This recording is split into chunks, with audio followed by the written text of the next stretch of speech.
Hi everyone, I am doctor Neha Joshi और आपका स्वागत है doctor Neha Joshi care clinic में।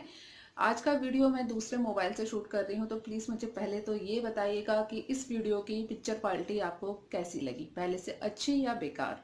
और बिना कोई टाइम वेस्ट ना करते हुए डायरेक्टली स्टार्ट करते हैं वो सारे सवाल जो हफ्ते भर से आपने मुझसे पूछे थे, जिनका आंसर आप जानना चाहते हैं।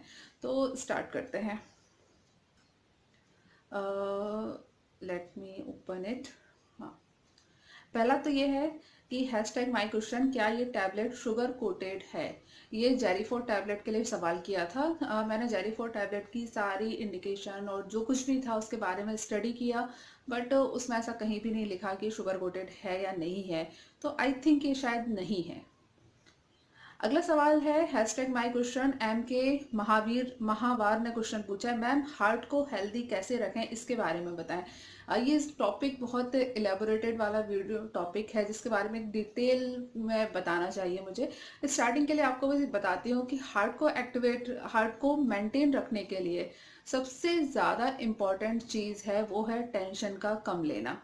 हार्ट जो होता है ना, बहुत ज़्यादा सेंसिटिव होता है, आप क्या सोचते हैं उसके लिए। इसको आप प्रैक्टिकली भी देख सकते हैं। आप बैठे हुए हैं, कुछ नहीं कर रहे हैं, और एक सेकंड अगर अचानक से कोई फ़ोन आ जाए या कुछ अनजानी सी खबर आ जाए, मतलब with in friction of second के अंदर आपकी हार्ट बीट तेज हो जाती है, कम हो जाती है, आपको गुस्सा एकदम से आ जाता है, नर्वसनेस आ जाती है।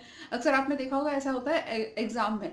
अगर 10 स्टूडेंट बैठे हुए हैं और टीचर एक स्टूडेंट को अचानक से ऐसे पॉइंट कर दे, हे यू, और उस हे यू के अंदर ही उसको पता नहीं कितने सारे उसका एड्रेनलिन निकलना चालू हो जाता है। तो हार्ट ना बहुत सेंसिटिव होता है इस चीज़ के लिए कि आप क्या सोचते हैं।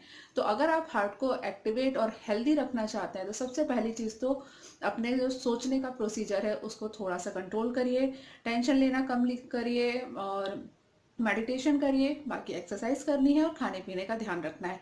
बाकी कौन कौन सी और हेल्थ टिप हैं उसको मैं एक डिटेल वीडियो में आपके साथ ज़रूर शेयर करूंगी।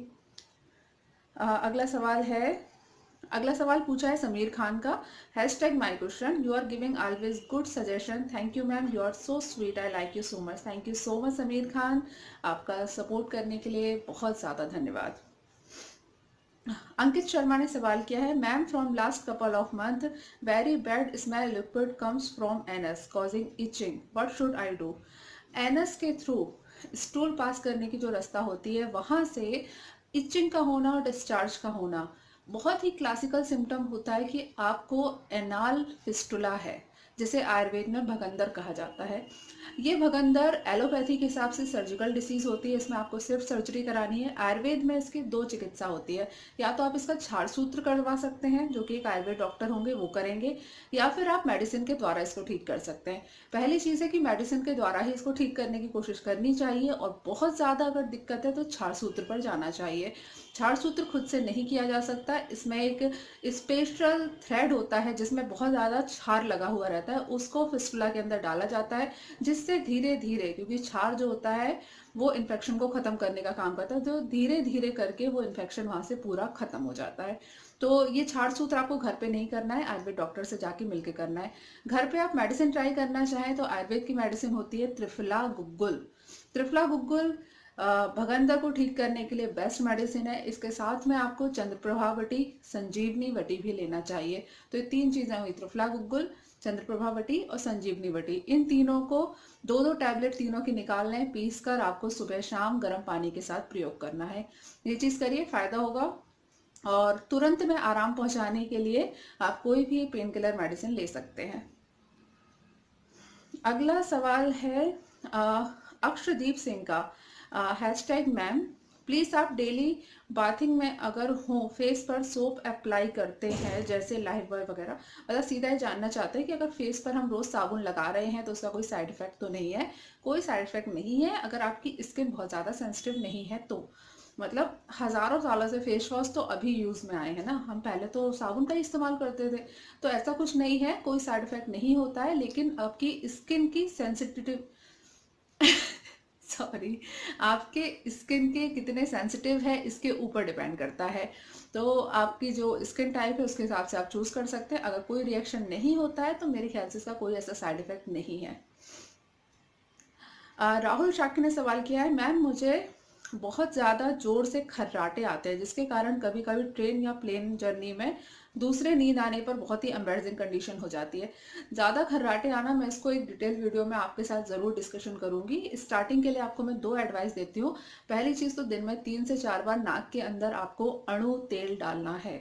खर्राटे आने का सिर्फ एक ही रीज़न होता है कि आपको सांस लेने की जो प्रोसीजर है उसमें हवा पास होने की जो रास्ता है नाक से लेके अंदर तक, उस रास्ते में कहीं ना कहीं रुकावट हो रही है। जब रुकावट होती है तो जो वायु है वो टकराती है, और टकराने की वजह से खर्राटे की आवाज आती है।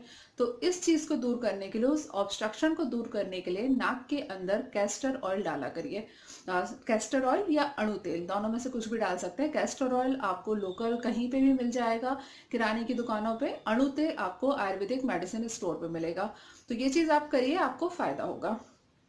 बाकी मैं डिटेल में जरूर इस बारे में डिस्कशन करूंगी। ये 2 चीज आप आज से ही स्टार्ट करना चालू कर दीजिए, विद इन 15 डेज में आपको फायदा होगा। अगला सवाल है रोहित त्यागी का। मैम, ड्रिंकिंग वाटर का टीडीएस रेंज कितना होता है? टीडीएस रेंज जो होता है, जो पानी के अंदर जो पार्टिकल्स होते हैं, जो कुछ भी है, मिनरल्स हैं, वो उसमें कितने ज़्यादा घुले हुए हैं, उसको टीडीएस वैल्यू कहा जाता है। ये टीडीएस वैल्यू बहुत अलग अलग रिसर्च में अलग अलग टाइप की आती है। जनरल एक कंडीशन ये है कि अगर 300 से नीचे का टीडीएस वैल्यू है तो वो पानी पीने लायक होता है। वैसे आयुर्वेद के पॉइंट ऑफ व्यू से मैं इस मामले में ज़्यादा बिलीव नहीं करती हूँ, क्योंकि हमें आयुर्वेद का जो, हमारे यहाँ आयुर्वेद के सिद्धांत है उसमें ये बोला जाता है कि हमेशा पानी का जो स्वभाव है वो मीठा होना चाहिए। जिस पानी को पीने से आपको शरीर में तृप्ति फील हो, अच्छा लगे, वो पानी ज़्यादा अच्छा होता है। तो चूंकि आरओ का वाटर और ये टीडीएस वैल्यू वहाँ से ज़्यादा काउंट होती है, क्योंकि आजकल आरओ का चलन बहुत ज़्यादा है। लोग पानी को बॉयल करने की बजाय आरओ का पानी पीना ज़्यादा अच्छा समझते हैं, तो ये वैल्यू वहाँ से काउंट होती है।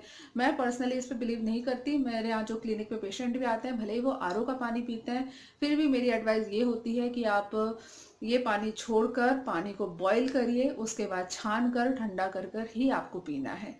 तो आई होप जितने सारे सवाल थे उन सभी का जवाब मैंने दे दिया है। इसके अलावा अगर आपका कोई सवाल है जिसके बारे में आप जानना चाहते हैं तो प्लीज़ कमेंट करके मुझे बताइएगा। मेरा वीडियो अगर आपको अच्छा लगे तो प्लीज़ इसे शेयर करें। मेरा चैनल अगर आपको पसंद है तो प्लीज़ इसे सब्सक्राइब करिए। चलिए, आज के लिए इतना ही। कल मिलते हैं दोबारा इंटरेस्टिंग टॉपिक के साथ में। तब तक के लिए stay healthy and be happy. Good bye.